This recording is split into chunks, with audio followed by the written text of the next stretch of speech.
Her laugh cut through the air like a blade. But careless. A little too familiar.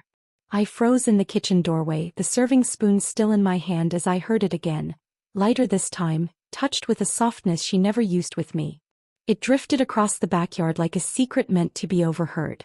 My eyes lowered to the reflection on the glass panel of the door, and there they were, standing closer than two married people and a best friend ever should. Before you scroll, take a deep breath, because this story begins at the moment a woman loses everything and discovers something she was never meant to find. Stay with me till the end. His hand brushed her arm. Her fingers lingered on his shirt. Neither of them stepped back. For a second my heart stuttered. But I didn't gasp. I didn't shout. I didn't let the shock twist my face. I simply tightened my grip on the towel hanging over my shoulder, as if steadying myself on something familiar. The room behind me hummed with gentle noise. The dishwasher cycling, the smell of roasted chicken drifting out of the oven, the soft tick of the kitchen clock approaching 7:42 p.m. on a chilly Friday night. And still through all of it her laugh kept ringing. I stepped back slowly, the floor tile cool beneath my bare soles. A woman my age, 65, with joints that clicked when I moved too quickly, learns not to respond in the heat of humiliation. People who react immediately lose the war before it even begins. So I inhaled long and deep, until my chest stopped fluttering and my shoulders lowered to their natural place. I walked back to the counter, pretending I hadn't seen what I saw. But my reflection in the microwave door betrayed me. My jaw was set, my eyes sharper than I remembered them being in years. Something ancient, something I thought I'd abandoned long ago, stirred in me. A sort of quietness. A sort of knowing.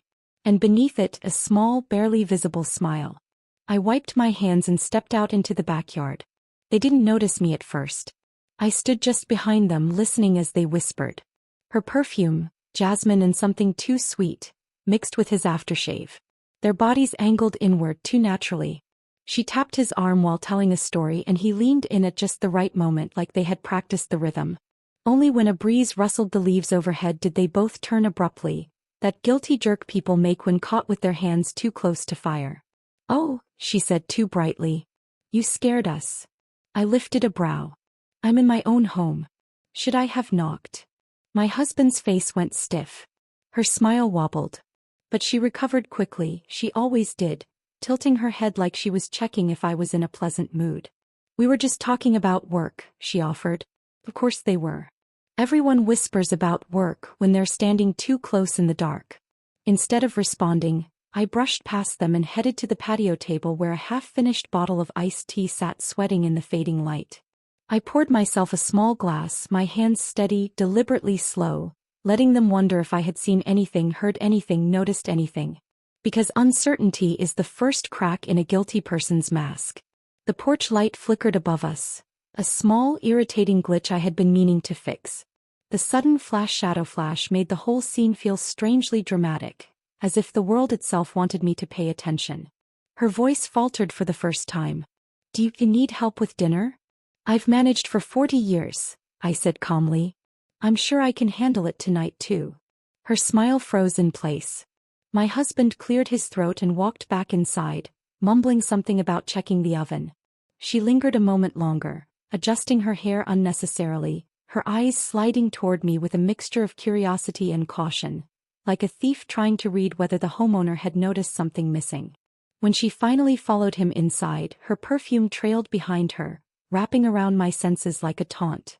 I stood alone for a moment. The neighbor's dog barked. A child laughed somewhere down the street. A plane buzzed faintly overhead. But under all those ordinary sounds, there was a heaviness pressing into the night. A heaviness that told me that what I saw wasn't an accident, or a moment of misstep. It was a pattern. And patterns don't form overnight. I went back inside, letting the screen door clap shut behind me. The clatter echoed through the dining room where the table was already set. 6 plates, neatly folded napkins, a vase of carnations my husband bought earlier that day. For me, supposedly. She had complimented them the moment she arrived. I remembered that now. I sat for a moment, adjusting the silverware, letting the chairs scrape softly against the floor, grounding myself in their familiar sounds. Behind the thin wall, I could hear their hushed voices. His tense and low. Hers, a half-whispered stream of soothing tones and nervous giggles. People always giggle when they're lying. I rose quietly and walked to my home office, pretending I needed to grab more napkins. But instead of returning to the kitchen, I closed the office door behind me and walked to the tall wooden filing cabinet, the one no one else ever opened. Its hinges creaked softly when I pulled open the bottom drawer. Inside lay a stack of folders, each labeled in my handwriting. Most were harmless. Tax documents, old recipes, retirement paperwork. But at the very back, beneath a stack of old travel brochures, sat a blue folder I hadn't touched in years. Her name was written across the front. Not fully, just her initials. E.K. The woman who had her arm wrapped around my husband only minutes ago. The woman who had been calling me her closest friend for 25 years. The woman who once cried in my lap because she thought her fiancé was cheating on her. I had held her that night, stroked her hair, told her everything would be okay. But now, standing in the dim glow of my desk lamp, I wondered if she ever meant a single thing she had said to me. I thumbed through the documents quickly, not to refresh my memory but to confirm what I already knew. Of course, the loan agreement she forged under her sister's name was still there. Of course, the screenshots she begged me to delete were still backed up. Of course, the apology notes she wrote after scamming a former coworker were tucked safely in the pocket of the folder. People like her always assumed that once they cried and apologized, their past disappeared. But I have never been a woman who throws away proof. A soft knock sounded at the office door. I closed the folder gently and set it aside. "Come in." She peeked in first, smiling as though nothing unusual had passed between her and my husband. "Need help with anything?" "No," I replied, matching her smile with a calmer, quieter one. "But come in for a moment." Her eyes flickered, uncertainty creeping around the edges, but she stepped inside. I watched her gaze sweep the room. The bookshelves. The old framed photos. The desk. She lingered for a second too long on the blue folder. She knew my habits. She knew my memory. She knew I didn't take out old files unless I needed something. "You're organizing?" she asked lightly. I shrugged. "Something like that." She stood still, her fingers tapping her thigh, a small nervous tick she thought she'd gotten rid of years ago. The silence stretched between us until she finally cleared her throat. "Your husband said you seemed upset earlier." I lifted my eyes to hers. "Is that what he told you?" Her smile slipped. The floor creaked as she shifted her weight. For a moment, the bravado she always wore started to peel away. "I just want everything to be okay between us," she said, placing a hand over her heart. "You know you mean so much to me." I stepped closer, slowly, deliberately. She raised her chin slightly, unsure whether to stand firm or step back. "Do I?" I asked softly. Her throat bobbed. I didn't push further. "Not yet." Instead, I brushed past her and opened the office door, gesturing toward the hallway. "We have guests waiting. Let's not keep them." She let out a shaky breath she tried to hide. "Right. Yes. Of course." She walked ahead of me, her steps a little faster than before, as if trying to escape something she couldn't quite name. And as she exited into the living room, she cast one last glance at the blue folder in my hand, eyes widening for a millisecond before she masked it with another forced smile. I closed the office door behind us. Dinner wasn't ready yet. Guests weren't here. There was no urgency. I simply wanted her to wonder why I had called her in. As she walked toward the kitchen, I stayed behind, leaning against the hallway wall. My heart was steady. My hands were warm. My mind was sharper than it had been in years. People think betrayal breaks a woman. Sometimes it wakes her up. And when she turned around at the end of the hallway, staring at me with that uneasy smile, I returned it with a calm, steady look that made her fidget with her necklace. "Are you coming?" she asked. "Yes," I said. "We'll talk later." Her smile cracked. "About what?" I didn't answer. I just kept walking toward her, slowly, watching the fear flicker, barely visible, behind her carefully painted facade. And that's exactly where the moment ended. Me standing close enough for her to feel the shift in power. Her smiling just a little too tightly. Both of us knowing something had changed, but neither daring to say it out loud. She walked toward the kitchen with that uneasy smile, and I followed a few steps behind her, my footsteps soft on the hallway carpet. She didn't know that my silence was deliberate. She didn't know that the quietness she felt pressing at her back was the beginning of something she couldn't control. But I knew. I could feel it in the steady beat of my heart and the warmth spreading through my palms, as though my body was finally catching up to a truth it had sensed for months. When she disappeared around the corner, I slipped back into my office and closed the door behind me. The blue folder sat exactly where I'd left it on the desk. Unassuming, ordinary, but heavier than anything else in the room. I rested my fingers on it for a moment, running my thumb along the edge.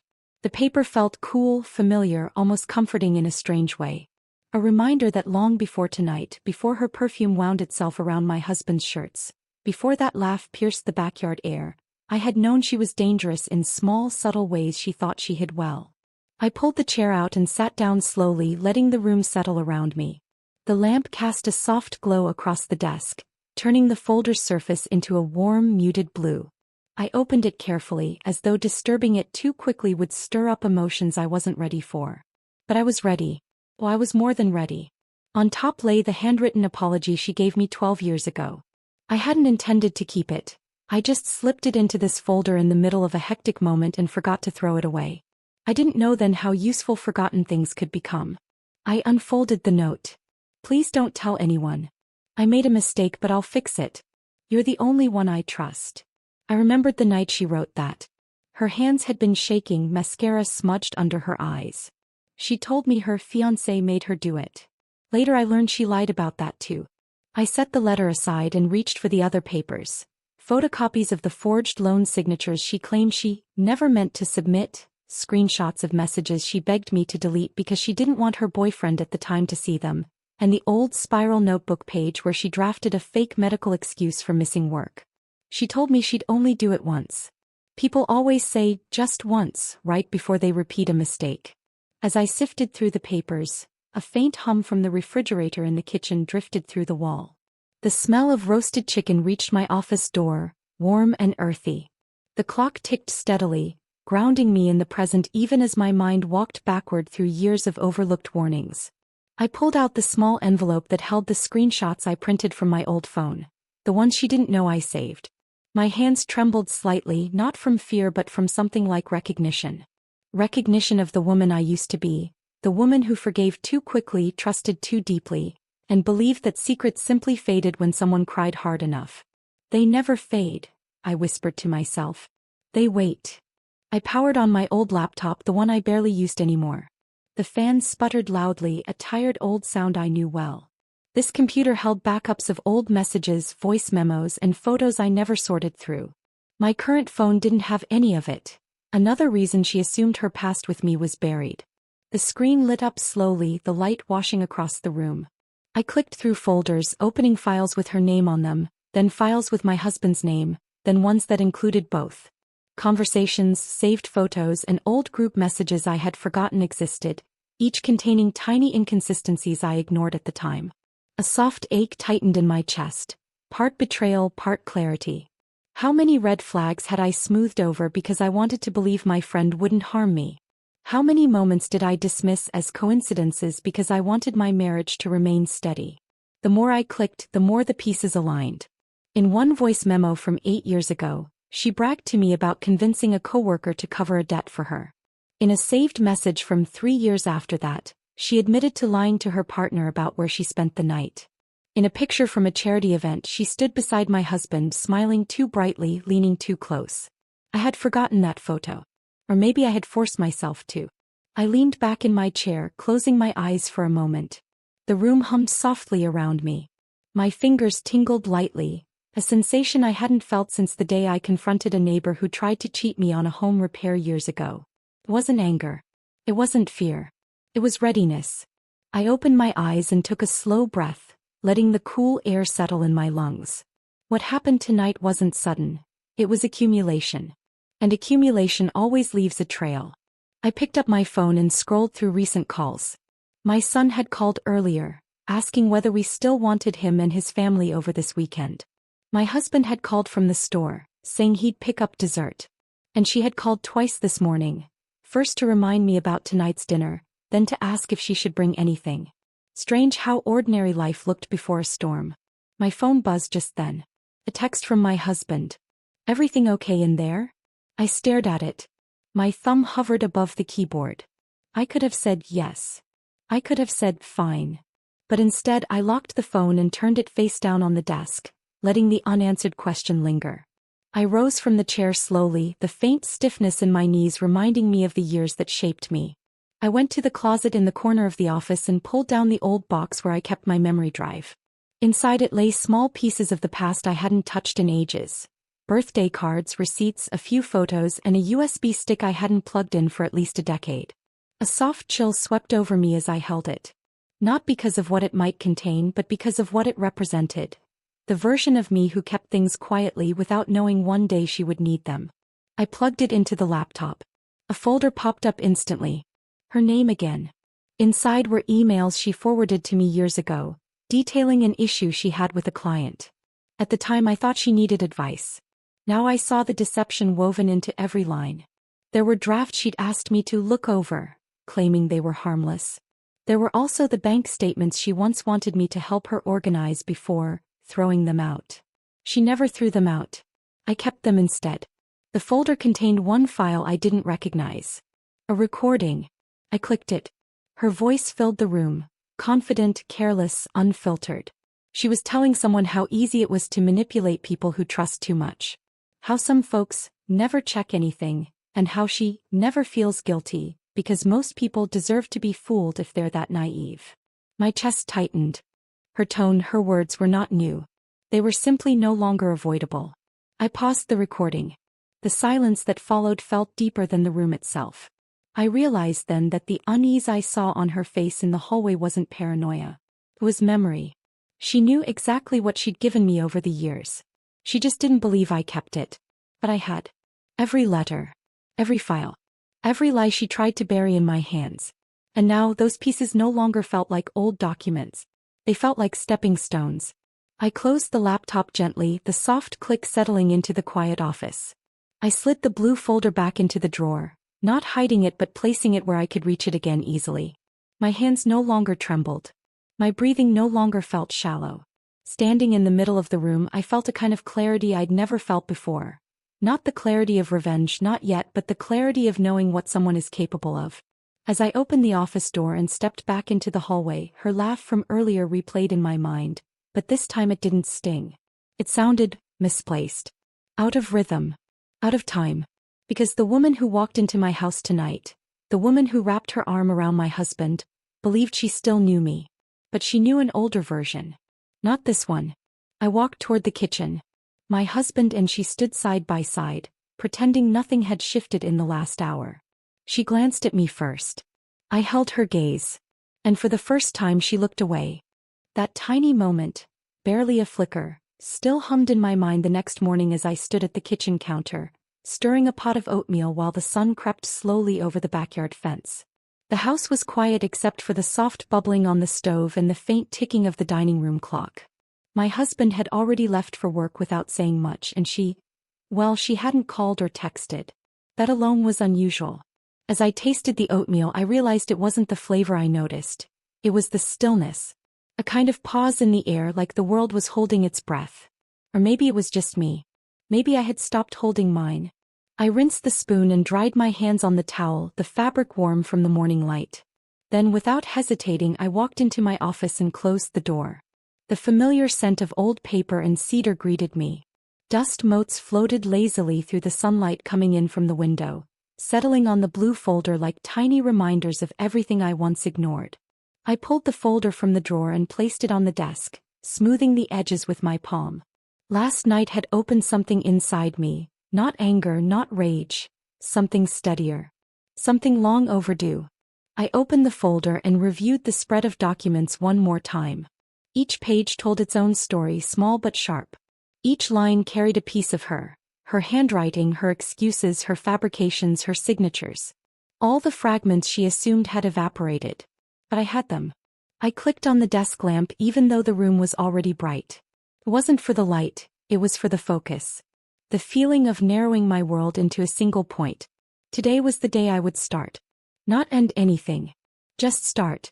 I reached for my laptop and pressed the power button. The old machine hummed loudly, slower than it used to be, but dependable. That was something I appreciated, dependability. A quality some people pretended to have but never possessed. When the desktop appeared, I navigated to the folder marked Archive. It wasn't hidden. Didn't need to be. No one bothered to look through my things. I opened a subfolder titled Records and found what I needed. The digital copies of her messages, her recordings, the screenshots she begged me to delete. But before I sent anything, before I clicked even one button, I paused and looked at my reflection in the laptop screen. My hair was tucked behind one ear. My face was calm. My shoulders were straight. This wasn't revenge. Not yet. This was clarity. I opened a blank email. No subject line. No greeting. No explanation. Just one attachment. Her forged loan document. I typed the address of her company's internal audit department. I remembered it from a conversation years ago. She had once bragged about knowing how to handle them, after a coworker was investigated. Funny how the past loops back around. Before pressing send, I lifted my hand and let it hover. My pulse was steady. My breath slow. The house silent except for the faint refrigerator hum. Then I clicked. A soft whoosh as the email left the outbox. The sound was oddly gentle, almost comforting. I sat back in my chair and let out a breath I didn't realize I'd been holding. But one email wasn't enough. Not for what she'd done, not just last night but for years. I opened another blank email and attached a series of messages she sent me years ago, detailing how she manipulated someone into covering her bills. At the time I thought she confided in me out of shame. Now I knew she confided out of pride. This one I sent to her sister. Another email. Another attachment. Another address. Her former coworker, the one she pressured into lending money she never repaid. Then another for her husband. A copy of a message she once forwarded to me, bragging about a little secret she hoped he'd never uncover.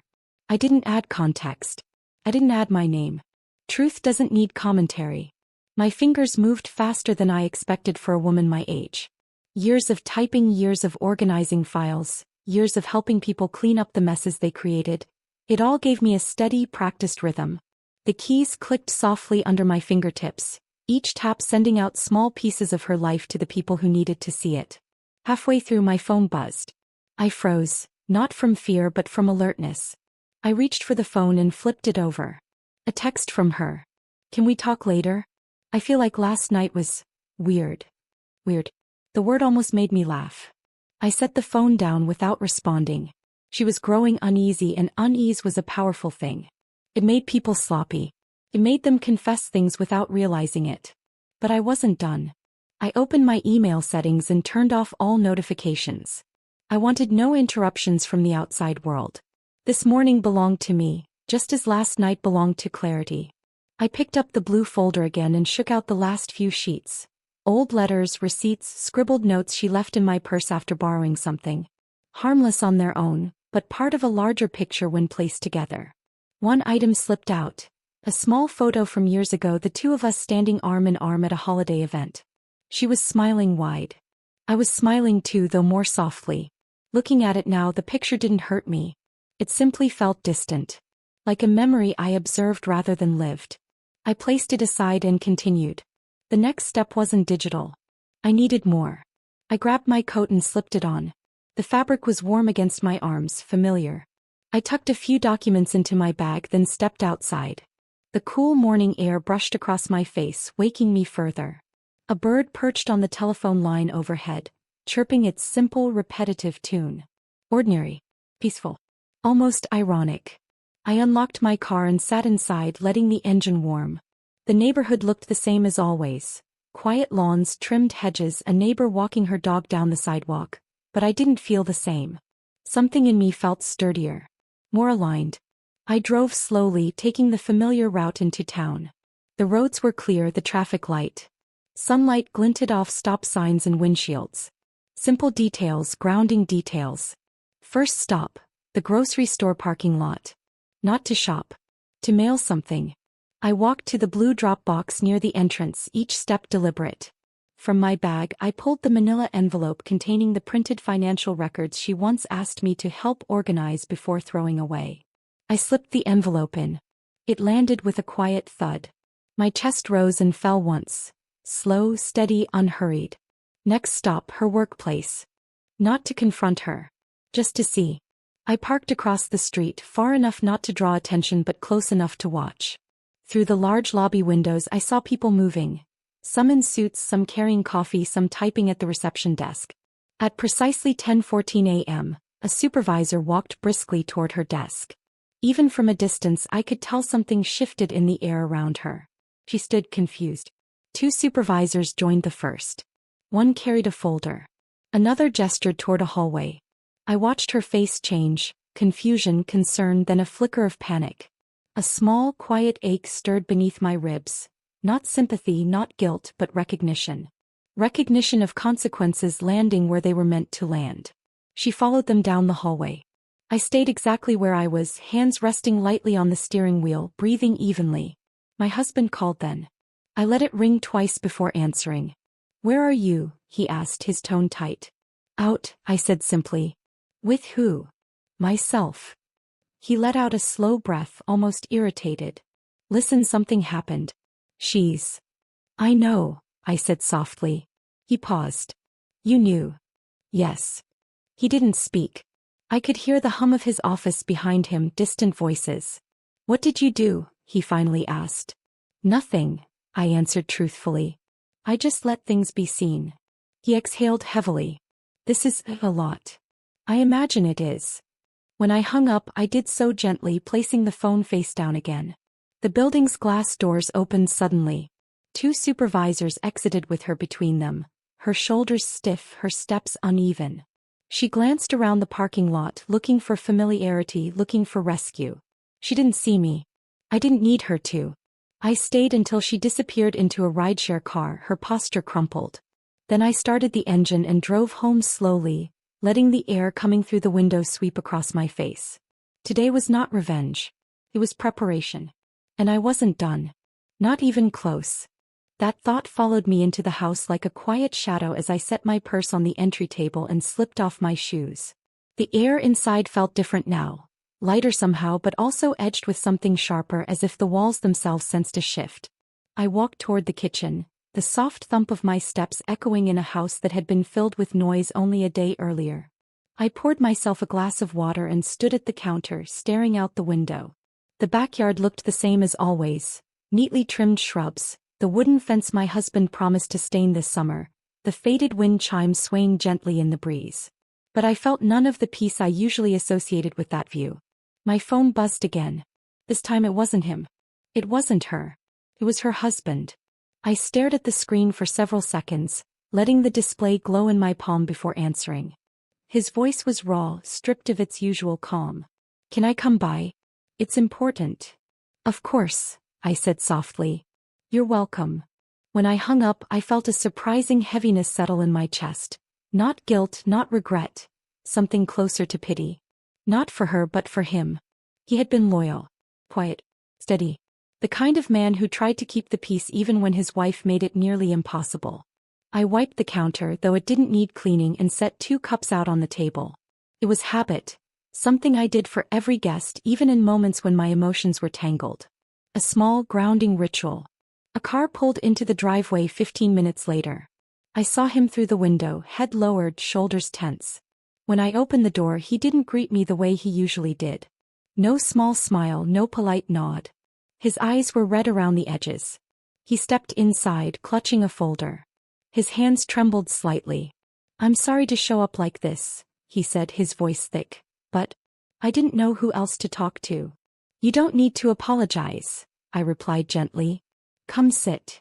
He sank into the chair at my kitchen table like a man carrying something far too heavy. He opened the folder, revealing printed emails, bank statements, and handwritten notes. His collection wasn't as old or as large as mine, but it carried the same truth. "She lied to me," he said quietly. "About the money. About where she was last month. About so many things I can't even list." I nodded slowly. "I know."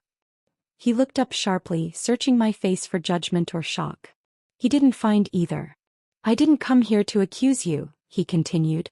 "But I need to understand, how long did you know she was doing things like this?" I inhaled slowly, feeling the weight of the moment settle between us. "A long time," I said honestly. "But I believed it wasn't my place to interfere in your marriage." He swallowed hard, looking at the table for several seconds. I respect that, he whispered. But today I saw a version of her I didn't know existed. She said things I can't unhear.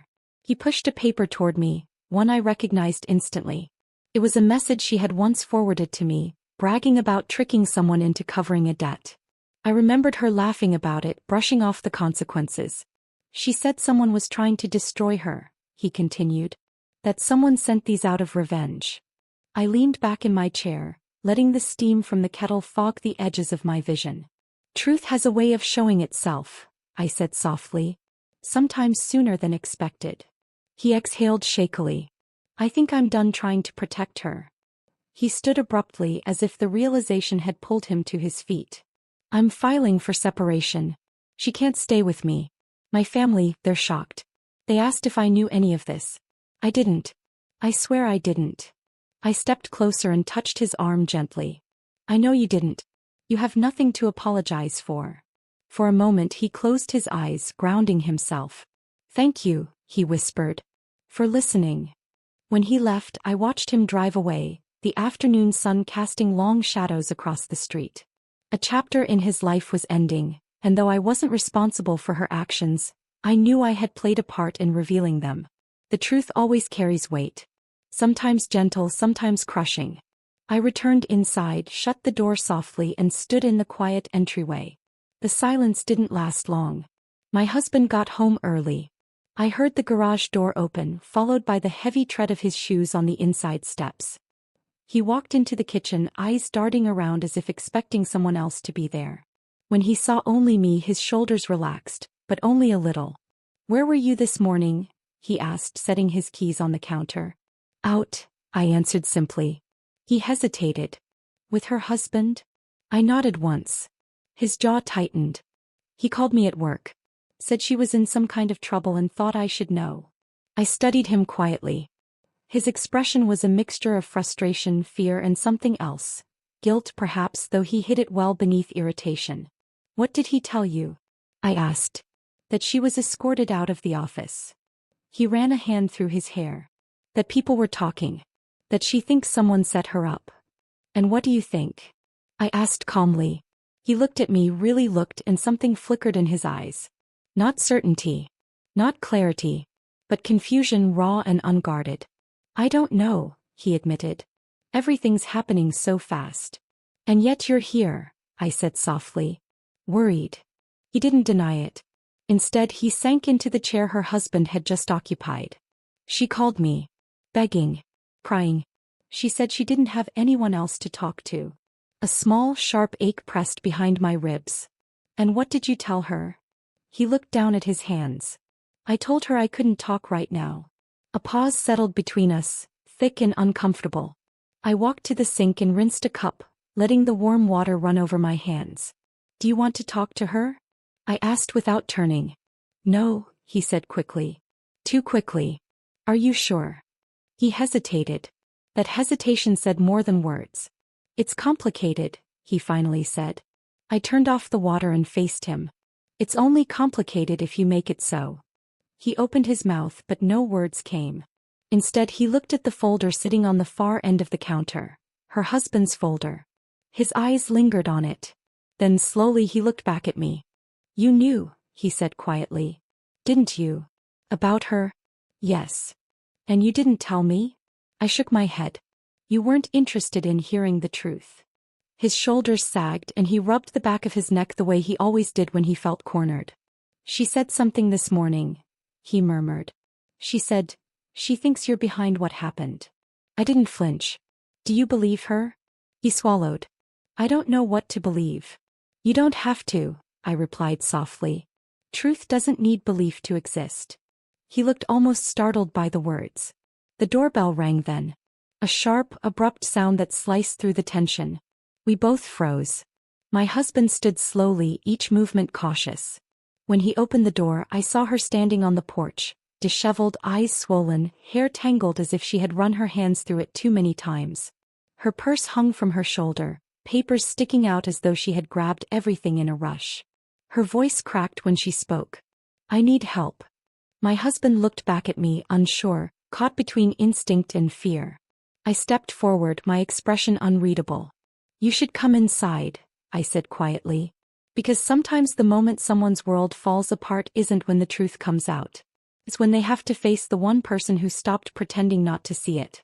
She stepped over the threshold like a woman entering a courtroom she wasn't prepared for. Her eyes darted around the entryway, landing on nothing long enough to settle her panic. My husband moved aside awkwardly, unsure where to stand or what to say. The tension in the room thickened, stretching itself across the air like an invisible wire. I motioned toward the dining table. Sit. She obeyed, lowering herself into the chair with stiff, trembling hands. Her fingers clutched the strap of her purse as though it might anchor her. Her hair, usually perfectly styled, hung loose and uneven. Her lipstick was smudged. Her blouse wrinkled. She wasn't the polished woman from last night. She was the unraveling. My husband hovered near the counter, torn between concern and guilt, between loyalty and fear. His eyes flicked from her to me, silently begging me to take control. So I did. What happened? I asked gently, though not softly. She swallowed hard. They suspended me. Her voice cracked, the words tumbling out unevenly. They said someone sent files. Old things. Things I thought were gone. Her eyes flicked to mine, searching for something. Sympathy, shock, denial. I offered none. Instead, I pulled out a chair across from her and sat. Why did you come here? I asked. Because, she broke off, covering her face for a moment. Because I didn't know where else to go. My husband left. My family won't return my calls. I thought maybe you'd help me. There was the irony. The same woman who whispered with my husband behind my back. Who laughed under the porch light like she owned the night. Who called me naive when she thought I couldn't hear. Was now looking at me with eyes that begged. I folded my hands on the table. Help you do what? I asked quietly. Fix this, she whispered. Tell them it wasn't me. Tell them I'm not the person those files make me look like. My husband finally spoke. What exactly did they show you? She turned toward him, desperate for an ally. Everything. All those messages. The loan statement. The emails from years ago. The recording. Her voice faltered. I don't even remember saying half of that. But she had. And the truth had finally arrived. She leaned forward, grabbing my hand before I could stop her. Please. You've always understood me better than anyone. I pulled my hand back gently. No, I said. Her breath caught. My husband straightened, startled by the firmness in my tone. She stared at me as though she hadn't heard correctly. No, she repeated. No, I said again. I won't lie for you. I won't clean up the mess you spent years creating. But you always did before, she pleaded. You always helped me. I nodded slowly. Yes. And look where it led us. She blinked fast, her voice turning sharp with panic. You don't understand what this will do to me. Oh, I do, I replied. Better than you think. The room fell silent. Only the faint hum of the refrigerator filled the space between us. My husband finally broke the quiet. Just tell us what you want, he said, his voice low, unsure. She turned to him, eyes softening. I want you to believe me. I want you both to believe me. I swear I never. I lifted a hand, stopping her. Don't lie, I said gently. Her mouth stayed open, words frozen on her tongue. You've lied so much, I continued. I don't think you even know what the truth sounds like anymore. Her eyes filled with tears again. Real this time, not the performative ones she used at parties whenever she wanted attention. I didn't mean to hurt you, she whispered, voice barely audible. Maybe not, I said. But you did. My husband exhaled slowly, rubbing his forehead. This is too much. It's not too much, I replied calmly. It's overdue. She looked between the two of us, her breathing shallow. You're both acting like I deserve this. I met her gaze evenly. For years, you used people who trusted you. You played with their lives. Their money. Their marriages. Their emotions. My voice softened, not with kindness but with truth.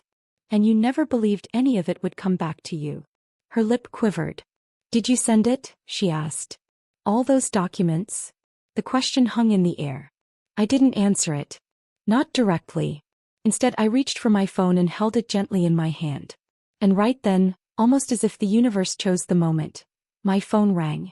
A sharp, sudden vibration. Her eyes widened, flickering between my face and the glowing screen. The caller ID showed her name. It didn't show her number anymore. Her phone must have died or been taken. Or she was calling from someone else's device. But the irony wasn't lost on me. Slowly, without looking away from her, I answered. Her voice echoed through the line, shaky and uneven, though she was sitting right in front of me. Hello? The voice on the phone whispered. Her eyes widened at the sound of her own trembling voice echoing between us. One from the chair, one from the phone. Who is this? I asked calmly into the receiver. I need help, she sobbed into the phone. Please answer. Please, someone. I'm losing everything. She hadn't realized that I was the one who had stepped out of her life long before she fell. I clicked the speaker button. Now the room filled with two versions of her voice. The broken woman in front of me. And the desperate echo from the phone.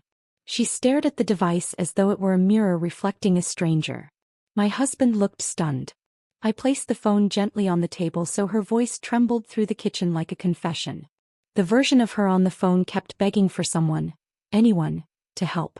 The version of her sitting at my table sat frozen, realizing the truth wasn't attacking her. It was simply catching up. I let the call continue for a few more seconds, her voice filling the space with raw, unfiltered fear. Then very softly I said, "You asked if I sent those documents." She didn't blink. "You asked if I wanted your life to fall apart." Still no blink. Only tears, trembling down her cheeks like quiet messages she finally couldn't hide. I leaned closer, not angry, not victorious. Just honest. "You took my life," I said.